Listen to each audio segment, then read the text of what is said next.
I always get a little uncomfortable when the topic of the paranormal comes up, particularly when some people seem to be so adamant that ghosts simply can't exist. I don't attempt to convince them otherwise. As a matter of fact, I don't share my experience with them at all. This is actually the first time I've attempted to chronicle everything my family went through. It was only for a brief window in time, just a few months, but it burned a scar into my consciousness that will never go away. I remember my mother and father being so excited at the prospect of all of us moving into our first house. They had been raising 4 young children in an apartment. Just the idea of finally having our own bedrooms had us all elated. When we first glimpsed the house at the corner of 13th and Elm, my siblings and I almost couldn't believe it. The place seemed enormous. It was an old colonial-style house with wide-open rooms on the first floor, and all of the bedrooms on the second floor connected by a grand old wooden staircase. My brother and sisters and I raced through the place, exploring each room with a sense of excitement and wonder.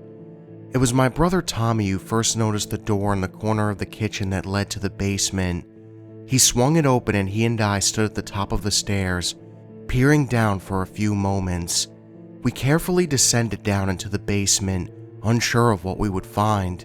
Once we got to the bottom of the stairs, we were a little disappointed with how benign it seemed to be. It was a bare room with a concrete floor, a utility sink in one corner, and a single window that would have been peering out into the garden in the front yard. We gazed around at this rather boring space for a minute before Tommy noticed it. "Hey, what's with the floor over there?" He pointed to a patch in the concrete about 4 feet long and 3 feet wide. It was a different color and texture than the rest of the concrete. It had obviously been torn up at some point and then patched up. I didn't think much of it until Tommy spoke up. "You know the lady that lived here died, right?" I didn't know that. I recall Mom and Dad mentioning something briefly about the family that owned the house having to move out in a hurry. The circumstances behind it were never discussed, as far as I can remember. Tommy continued, "Yeah, she died in a really bad car accident. Dad said so." "So?" I countered, growing a little uneasy. "Well, I bet that's where they buried her, right there," Tommy said, pointing to the odd patch in the concrete. For some reason, this ridiculous theory seemed to make sense in our child minds. I distinctly remember right at that moment, the atmosphere in the room changed. The air felt electric. I could feel all the hairs on my arms stand up. I was suddenly claustrophobic and felt a wave of panic and unease wash over me. I didn't even respond to Tommy. I dashed up the stairs as fast as I could. Tommy was right at my heels, chuckling at how easy it was to freak out his little brother. Once I was back in the kitchen with the thrum of activity going on, the feeling passed instantly, like flipping a light switch off. The next few days were a blur of unpacking and getting settled. Tommy got his own room at the top of the stairs, and I got the one next to him. Our older sisters, Cheryl and Cindy, share the bigger bedroom across the hall. My dad was a long-haul trucker who would be gone for days, sometimes a week at a time, so we had barely gotten moved into the house when he reluctantly had to go on the road for a few days. The first inkling that something wasn't quite right with the house happened the next morning after he had left. My siblings and I were walking out the front door to get on the bus to school, and we noticed a cigarette butt lying on the wooden front porch. Not exactly strange, but we knew it wasn't there before. We had cleaned the house top to bottom after moving in, including the porch. A rather obvious cigarette butt lying directly in front of the door would have been noticed, but there it was. We all kind of caught each other's glances as we looked at it. We shrugged and got on the school bus and went on with our day. A few days later, my brother Tommy and I were playing outside in the yard when we noticed a second cigarette butt, this time on the lawn, directly under Cindy and Cheryl's bedroom window. Once again, Tommy was there with a brilliant theory to scare the pants off of me. "I bet it's the family that used to live here. They keep coming back and hanging around outside because they know their mom is buried in the basement." The mention of the grave in the basement made my eyes wander over to the single window in the basement that was barely visible at ground level. It was at that moment I was certain someone was looking back at me through that window. Tommy read the expression on my face and followed my gaze to the window. "We should go check it out down there," he said. I reluctantly followed him. As uncomfortable as I was going down there, I was more sensitive to looking like a wuss in front of my older brother. As we got to the door to the basement, even Tommy paused. "We should take Patches with us," he said, referring to our family mutt. "Patches will protect us." Patches was an easygoing, agreeable fellow. I guess he would have to be, with 4 rambunctious children constantly terrorizing him. We found him dozing next to the couch in the living room. Tommy grabbed him by the collar and led him over to the basement door. When Tommy swung the door open, Patches immediately resisted. He plopped his butt down on the kitchen floor and refused to move an inch. Tommy yanked on his collar, but Patches pulled back. Eventually, Tommy decided to just pick up the dog and carry him down the stairs, with Patches struggling the whole way down. Halfway down the stairs, Patches went berserk. He yelped and growled and snapped his teeth at Tommy, who let go of him in surprise. Patches raced up the stairs and scampered under the couch. Without the dog's protection, Tommy and I abandoned our mission. That night, we were all around the kitchen table having dinner. Patches had been in a sour mood ever since the incident on the basement stairs. As we were eating dinner, Patches rested on the kitchen floor, his eyes never leaving the basement door. His ears were perked up and his attention was focused on the door. At one point, his hackles raised and he rose to his feet, snarling and growling at the door. We all stopped our dinner chatter and turned to look at the dog. Patches was in full-on protection mode. He was snarling like someone was coming up the stairs. This lasted for a moment before he calmed down and went back to lying down on the kitchen floor. It was maybe a night or two later when I first heard the footsteps. I was lying in bed in the middle of the night when I distinctly heard footsteps coming up the basement steps. They were heavy, very deliberate steps, slow and steady. I strained my ears as much as I could in the darkness. When the steps reached the top of the basement stairs, there was a pause. I didn't hear the basement door open, but the steps then started through the kitchen. When they reached the bottom of the staircase, again there was a pause. Then, just as slowly and deliberately, the footsteps started up the stairs. By this point, I was wide-eyed in terror, but I honestly couldn't think of what to do next. I was frozen in place in my bed, pulling the covers up to my chin. The footsteps reached the top of the stairs, at the end of the hallway leading to our bedrooms. Again, a pause. Then the lumbering steps started down the hallway. They slowly advanced past Tommy's room. God forgive me, but I prayed that they continued down the hall towards my mother's room. But they didn't. The steps stopped right outside of my bedroom door. There was a long, painfully drawn-out moment when everything seemed to stop. I wasn't breathing. I wasn't moving. My pulse was thundering in my ears and every nerve in my body was howling. After what seemed like an eternity, then the next noise jangled my senses. It was a tapping noise, almost maddeningly quiet at first. Something was tapping on my bedroom door, about once every 3 seconds or so. As I strained to listen to it, I felt that it sounded rather metallic, like a key. It sounded like someone was tapping a key on my bedroom door. Just as I was beginning to think of an escape route, suddenly it stopped. My eyes must have been the size of hubcaps as I stared at the door. I figured next whatever was on the other side of the door would turn the doorknob. Seconds went by. The air was thick and suffocating. I was plotting my own route to my bedroom window should the door fly open. However, I was taken by surprise with the next sound. The footsteps started again, but again they started from the bottom of the basement steps.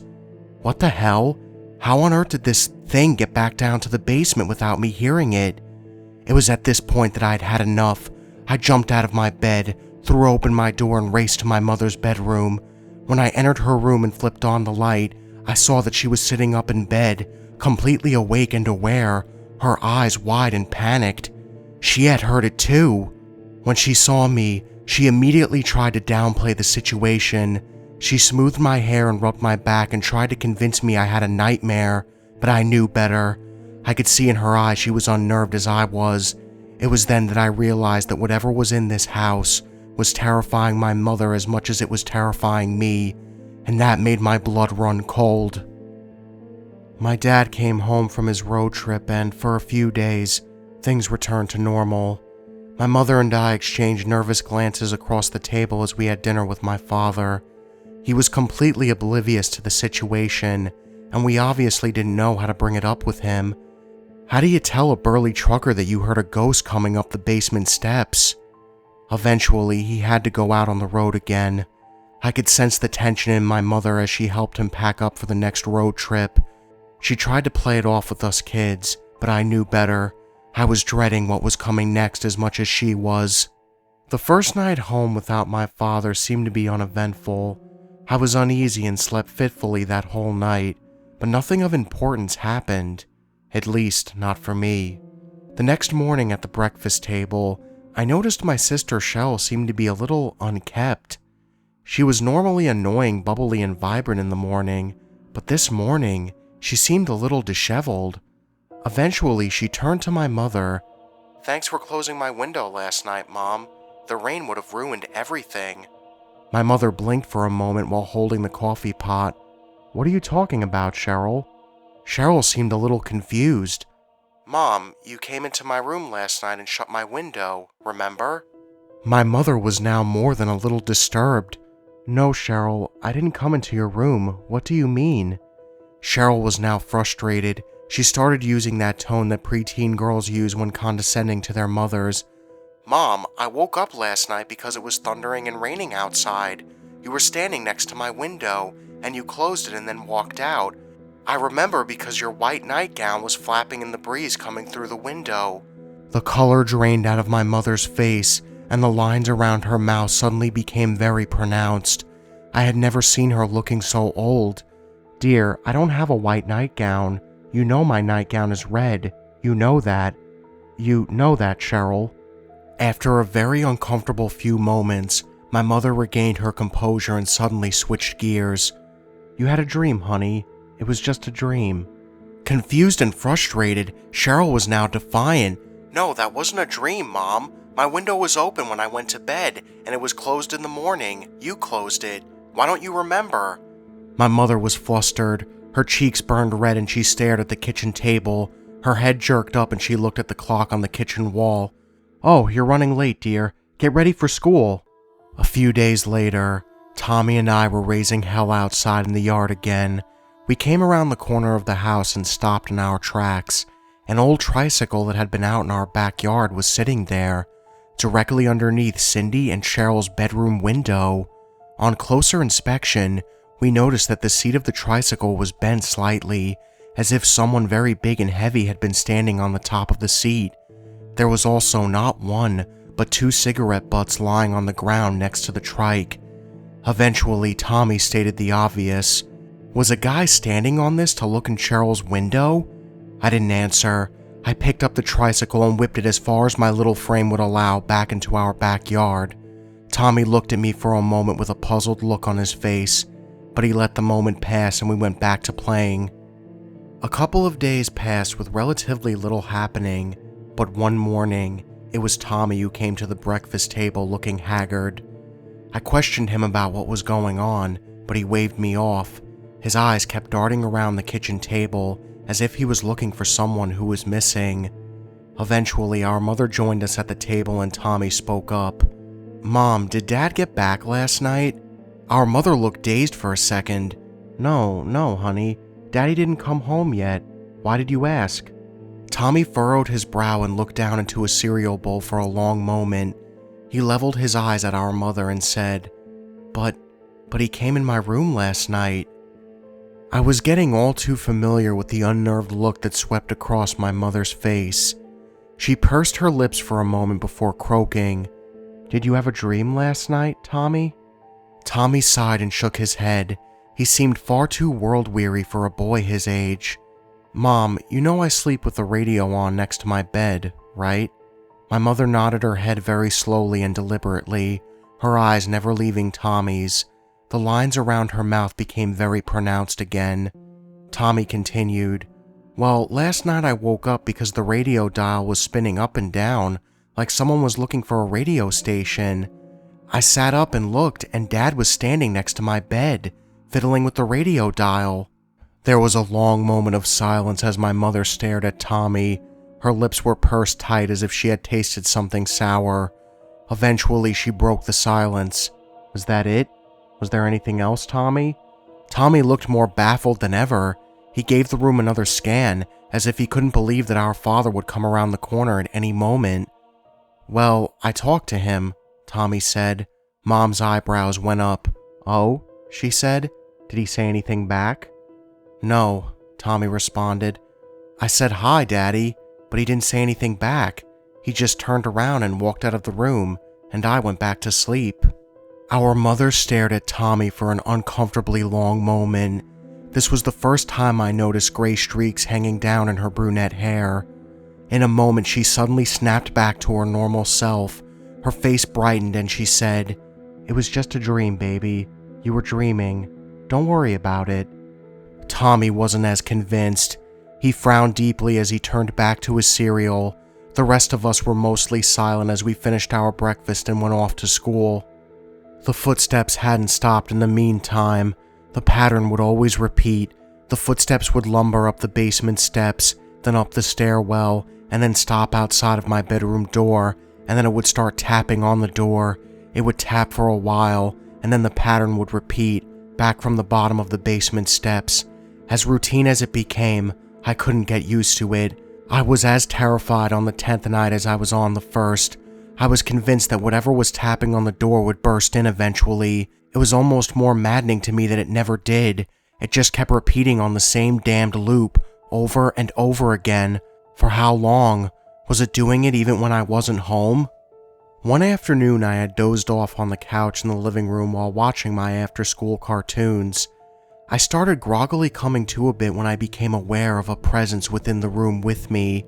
I kept my eyes closed tightly, but my brain snapped back to awareness as my ears went on high alert. Someone was standing at the entrance to the living room, shifting uneasily from one foot to another. I could hear the wooden floorboards squeaking underneath the person's feet. The person started slowly advancing towards me on the couch. Each floorboard squeaked distinctly as the footsteps grew closer. The footsteps stopped at the edge of the couch, near my feet. Whoever this might be was now clearly standing at the end of the couch, staring at me. I sensed the presence as it started to lean over the couch. I heard its clothes rustle slightly as it loomed over me. Its face had to be inches from mine, but I never heard nor felt its breath. It was there, but it was not breathing. It was not alive. In my panic, I started to make a high-pitched whimper sound that I couldn't control. It was at that moment that a sharp blast of cold air washed over me, sending up goosebumps over my entire body. And then, nothing. The presence was gone. I knew it immediately. It wasn't there anymore. I leaped off the couch and out of the living room, probably without even touching the ground. I started noticing my mother growing more and more uncomfortable and restless. She didn't have to say it. I knew she was experiencing things too. At first I noticed she used to stay up later and later at night when my father wasn't home, whether it was watching late-night television or busying herself with household chores like staying up to sew patches on our clothes. It was obvious that she didn't want to go to bed. She installed glow-in-the-dark light switch covers in her bedroom and in the second-floor hallway. At first it seemed like a benign safety measure up until it occurred to me what those glow-in-the-dark covers were actually for. She wanted to see the shadows moving around in the dark. They couldn't be real to her unless she saw them moving through her room.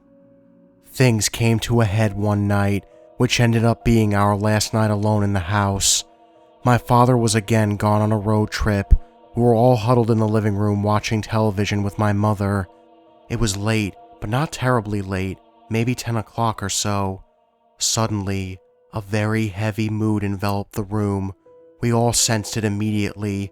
I looked over at Tommy and Cheryl on the couch with me. The unease was evident on their faces. Cindy was sprawled on the floor in front of us. She whipped her head around and looked at the rest of us as if to say, "Do you feel that too?" We did. Our mother was in the recliner beside us. Her response was to gather up Cindy off the floor and join us on the couch. All of us huddled together, She stretched her arms around all of us. The air in the room became thick and heavy. We all kept our eyes focused on the doorway between the living room and the kitchen. It seemed whatever was causing this feeling was going to be materializing there. It was Cindy who first started to whimper and cry. She was quickly followed by the rest of us children. We were all grasping each other as tight as we could, now openly crying and blubbering. Eventually, even my mother started to moan with tears in her eyes. Patches went on full alert. He stood in the middle of the living room floor, staring at the doorway with every muscle in his body taut. His hackles raised and he started a low rumbling in his throat. The footsteps started as they always did at the bottom of the basement steps. Patches started barking in a frenzy, flashing his teeth and throwing spittle. That was enough for my mother. She threw open the front door and ushered us all out of the house as if it were a fire drill. We ran to the neighbor's house and my mother made up some excuse for needing shelter for the night. We slept fitfully on a pallet on the neighbor's living room floor. At the first sign of light the next day, we started loading up all of our earthly possessions and taking them to my grandparents' house. The house on Elm Street was the elephant in the room for my family for decades afterwards. All of us kids grew up and had families of our own, and even then, we wouldn't say much about what happened in that house. Only now do I dare document all of it here. I don't even know why, really. I guess I just needed to convince myself that it was all in the past and it's all over now. So again, if you don't believe in spirits or ghosts or the paranormal or whatever, I won't try to convince you, but I know for a fact that there are things shuffling around in the darkness. Hey guys, thank you all for watching, and if you enjoyed this video, make sure you hit that subscribe button and join the Nightmare Army. I'm always looking for new soldiers in my Nightmare Nation. So guys, I hope everybody had a really good 3-day weekend and a good Monday, because Lord knows I have not been. I swear to God, this past week and the week before, I have been in my house for like almost 10 days straight. I almost feel like that one dude, Mark Watney from the movie The Martian, where he's just sitting there and he's just like, it's been 24 hours, I am stuck here. What to do? I'm just playing with you guys. It hasn't been that bad. It's just, oh God, I can't move. Every time I do move, I usually re-injure my pain, and then it's just a constant back and forth to the hospital. It's been nuts between Saturday and Friday. It's just been just crazy. Luckily, I am doing better now, thank God. The pain has subsided. I am feeling better. Jesus Christ, I just hope I get out of the house this weekend. But anyways, guys, I hope everybody had a good 3-day weekend. And I forgot to mention one more thing to you guys. The Drowned Village video, part 5, I'm really sorry I had to delay that. It's just Friday, I was in and out of the hospital all day. Saturday, I was in the hospital almost all day trying to get checked up and all that other kind of bullshit. And I just didn't have enough time to get it out. I did have enough time to get out me and Southern Cannibals collaboration video, which was supposed to come out on Thursday, or last Thursday, I should say. And that ended up getting messed up too, so happy weekend to me that day too. Constant, trials of screw-ups, I swear to God, trials of mistakes. But anyways, guys, again, I hope you all had a great weekend, and just remember, the best ideas always come out of nightmares.